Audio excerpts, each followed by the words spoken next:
My name is Donald MacEwan. I am the chaplain at the University of St Andrews, and I am the convener of the Theological Forum.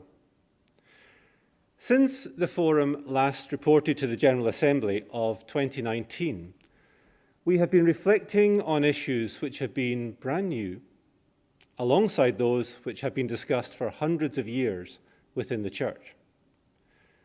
Perhaps the newest issue has been online sacraments. Can communion be celebrated over Zoom? Can it be done over a live stream? If so, what implications would there be for our practice, or indeed for the very words that we use? The Theological Forum put some thoughts together on this last spring, which you are welcome to read on the Church's website, and which I know have been helpful to ministers and churches grappling with digital worship. Now, another aspect of Holy Communion that we've looked at, following an instruction from the General Assembly of 2018, is confirmation and profession of faith. And that includes how it is connected to communion. We've called this section in our report, Being Confirmed, Professing the Faith, Sharing Communion. There's been a wide variety of belief and practice around how this transition is marked in people's lives across the Church and within the Church of Scotland. We reflect on this history and this diversity. We explore theological dimensions and pastoral and practical considerations. And part of this, again in response to a request from the General Assembly, this time from 2019, connected to this, we touch on questions around church membership in relation to a person's age. Now, profession of faith and confirmation are clearly aspects of expressing commitment to Christ and the church in public worship.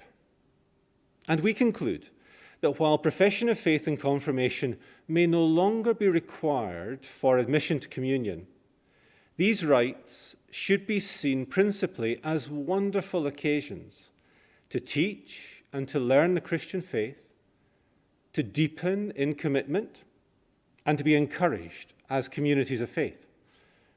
Our experience and our hope is that preparation for and the very services of confirmation and profession of faith, that these can be hugely helpful to people on their journeys of faith. During the course of the past year, we also spent time thinking about mission, responding to a request from the Assembly trustees. The 5 marks of mission are increasingly being used in discussions around resources and priorities. But what are they? Where did they come from? And how helpful are they in our contexts in Scotland and beyond, and in 2021 and after? And how helpful are the 5 marks of mission for individuals, for congregations, for presbyteries, for the national church, and ecumenically? And so we wrote a concise piece of reflection, which is again available on the Church's website.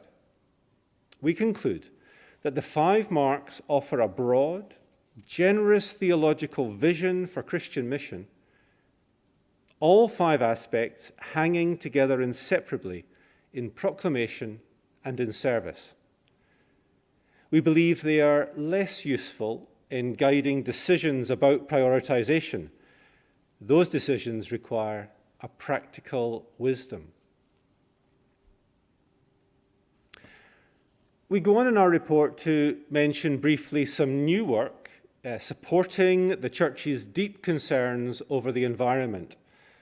We're taking time, and we're in the midst of this, to reflect deeply on the theology of creation in the light of climate change and in other forms of environmental degradation. And we're doing this in the context of mission and Christian hope. It can be so hard to maintain hope in these circumstances. We're enjoying this thinking, even though the context is so deeply worrying. And we hope to report to a future assembly, possibly next year. But the bulk of our attention from 2018 has been spent on a significant instruction from the General Assembly about the Westminster Confession of Faith in the Church. And this followed a successful overture to review its status. We're offering an interim contribution this year. Interim, but substantial, but also readable. You'll find it as an appendix to our report called Westminster, Confessions and the Church. We've distilled quite a range of issues into a mere 17 pages. We discuss the functions of a confession within a Reformed context, and we offer comparisons with creeds, declarations, and other confessions expressing the Christian faith. We examine, of course, the Westminster Confession of Faith in particular, its origins, its emphases, and perceptions of its strengths and its weaknesses. We sketch the history of different forms of subscription to the Westminster Confession over time in Scotland, which emerged partly in response to difficulties. We then look at 20th century attempts in the Church to alter the relationship with the confession found in the status quo set out in the Articles Declaratory. We then describe an alternative model for confessional standards found in the Presbyterian Church USA. They have a book of confessions. And then we lay out a range of options which the Church could take. We offer our own preferred option, and this is it, that people exercising recognized ministries in the Church would assent to the creeds and the first article declaratory, and also commit to be guided by a range of confessions, including the Westminster Confession, recognizing in this commitment liberty of opinion on such points of doctrine as do not enter into the fundamentals of the faith. We believe that this would preserve the essential functions of a confession in a Reformed church as part of an ecumenical context while recognizing personal and theological integrity. As I said, this is an interim report.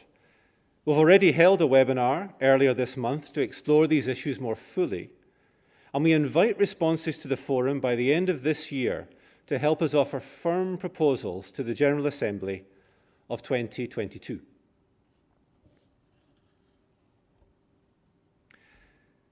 If online communion is the newest issue we face, the status of the Westminster Confession is one of the oldest in the Church of Scotland.